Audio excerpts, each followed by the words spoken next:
Hi, everybody. Elida Zweidler-McKay from Engaging Leadership, where we're all about helping you build your leadership skills so that you can be engaging with all the people around you, whether that's people who report to you, people who are your peers, or people that you report up to. So today I want to talk to you about why spending your time scrolling around on job boards is one of the worst things you can do and will actually keep you stuck in your career.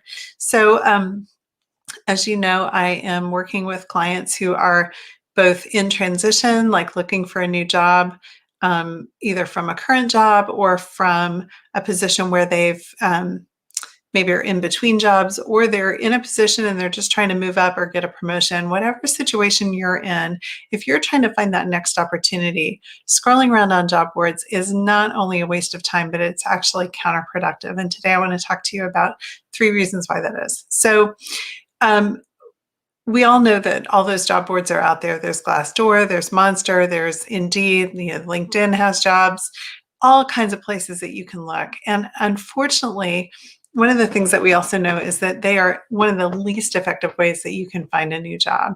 And here's why that's really counterproductive. So let's say that you're in a job right now and you're working with maybe a boss who's not promoting you, or you're feeling like you're not getting the opportunities that you want to get ahead. And so you start to feel a little bit frustrated. And what you do with that frustrated energy is you go and you start scrolling, and you scroll and you scroll and you scroll. And maybe you'll find a job that appeals to you, that you feel like you're qualified for, and maybe you'll have your resume ready and you'll send it off, or you'll quickly kind of pull one together and send it off. But chances are you're not even going to hear back about that particular role. The reason that that is so counterproductive for your career is that when you're in that place where you're scrolling through the job boards and you're looking for the opportunities and you're sending your resume out there, it feels like you're doing something, right? It feels like you're taking action. It feels like you're productive. And what that does for you is it gives you that sense of accomplishment, like you're on track, you're making progress, you're making movement. And when that feeling comes in, it sort of stops your desire or your need to keep doing more. So you feel like, look, I sent off my resume to 5 or 6 places, I'm good. Or I looked through, all of these different job boards and I saw a couple of things that might appeal to me. I'm good, I'm done. But the reality is that since none of those strategies work, the data out there suggests that something like less than half of jobs are found that way, if not many, many fewer than that. The reality is you're spending your time on a strategy that just doesn't work. So you're getting that sense of accomplishment, which is keeping you from taking real action, but you're getting it from actions that aren't going to get you where you want to go. Again, whether that's a promotion somewhere or a step up into another job at another company. So here's what you need to be doing instead. And I know nobody wants to hear this, but you absolutely need to be networking. And when I talk about networking, we're not talking about the going off to a career, networking event and throwing your cards out to as many people as possible. And that particular kind of networking, those uncomfortable events where you're standing around with, a beverage in your hand, trying to make small talk with strangers, is exactly why everybody hates networking. But you know what's interesting? That doesn't really work either. Most people get their jobs through a trusted connection or a connection to a trusted connection. And so meeting random strangers is also not likely to get you where you want to go. And again, it's another one of those activities that you can feel like you're doing something because you're going out there and you're pounding the pavement and you're showing up at these events. But unless you go at them the right way, you bring the right strategy with you, those are also not going to lead to the right kind of connections that are going to get you that next promotion.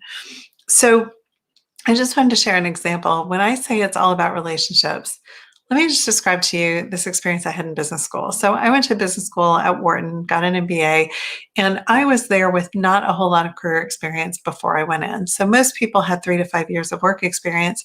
I had worked for just 2 years and I'd worked in a nonprofit. But what I really wanted to get into was management consulting. So I got a great internship that I worked out for a whole year, not just a summer, to really build the credibility and the experience on my resume. But when it came time for the recruitment to happen, and we were lucky because this was the 90s and everybody wanted consultants, and the field was really booming. And all I had to do was turn in my resume to all these companies that were actually coming to campus. I still couldn't get noticed. there I was working really hard. And to paint the scene a little bit further, I was part of at Wharton at that time. We did all of our work as part of learning teams, where there were like 5 or 6 people that we did all of our first year assignments with. And on my learning team, there was this one guy we called the social butterfly. So if we were meeting in the student lounge, to do a class project or something, he would meander his way to our meeting, saying hi to absolutely everybody along the way. And so we teased him about it. He was the social butterfly. I was the serious one. I was the one doing the work and keeping us on time and making sure things got turned in. And my colleagues did their work too, but boy, for me, the way I was going to get ahead and do a great job in business school was to grind out the work, and never mind those relationships. I don't have time for that. Well, so it comes the end of business school, and I'm still struggling to find a job. And this friend of mine actually landed an opportunity to be part of a startup, which earned him, millions of dollars before he was 40. Uh, Me, on the other hand, struggling to find a job. Guess who actually got me my first consulting job? That guy, because he had all these relationships. And when I told him what I wanted, what I was looking for, and not even because I thought to do it, but he saw that I was looking kind of upset one day and said, "What's going on?" And I said, "I can't get a job in consulting." He's like, "Why didn't you say anything?" And the next thing I know, he's reaching out to contacts in his network. And my first consulting job came from one of those contacts. So if you want to know if I'm a believer in finding your roles through relationships, I absolutely am, because it absolutely worked for me. Here's the thing. You've got to do it in a really strategic and thoughtful way. It doesn't work to go ring up people that you know and say, "Hi, do you know of any jobs for me?" Nobody's going to respond well to that. So you have to have a strategy that is thoughtful, that is genuine, that comes from your heart, of really connecting with people and connecting with them in a way that engages them in looking for that next thing for you. Now, that's not what I did with this guy. He was kind enough to help me out anyway. But over the years since then, I've built up a real method and a real strategy that I've used for every role that I've ever gotten, and that I've also taught to a number of clients. And that strategy involves really understanding what you want, but not in a rigid way. Some people say you have to be really clear about what you want, and that's true, but you also have to be pretty flexible about it. You have to know what you're good at. You have to know what kind of value you bring. And when you come into conversations with all of that in mind, in a way that you're really building that rapport and that connection with somebody, you can get them to be supportive of you and helping you find those next roles and helping you find those next opportunities. That's one of the things that I help my clients do. And it's much more effective. It's a much better use of your time than scrolling through job boards and putting your resume out there. Now, it takes confidence. So that's the other part of the strategy. It is easy to scroll through job boards and then anonymously send your resume out there. That does not take a whole lot of courage. It's not a whole lot of emotional risk.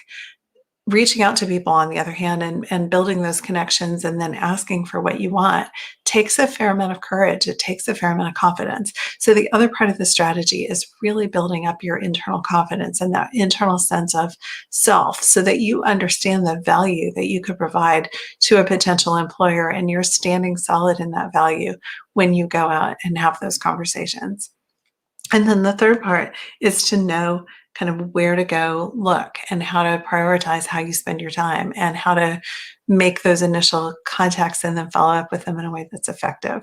So all of that is what I help my clients do. If that's something that you're interested in, you'd like to get out of the rut of feeling frustrated in your job, or feeling frustrated that you're not getting ahead, and then pretending to do something about it, if I may say so, by just tossing your resume out there. If you want to do something that's really going to move your career forward, let's talk. We'll get a handle on where you are, what you want, and if I can help you get there, and it feels like the strategy that I've developed would be a good fit for you, I'll let you know that, and we'll talk about what it would look like to work together. If what you need is something that I don't do, I'll let you know that too, and I'll point you to other resources who could potentially help you even more. So no risk to you. We talk about where you are, where you want to go, and then you walk away with some really clear next steps and strategies to get there. You can book a call with me to have that conversation at zmcoach.net/call. Do that today. Stop scrolling, book a call. Let's get you unstuck. Take care.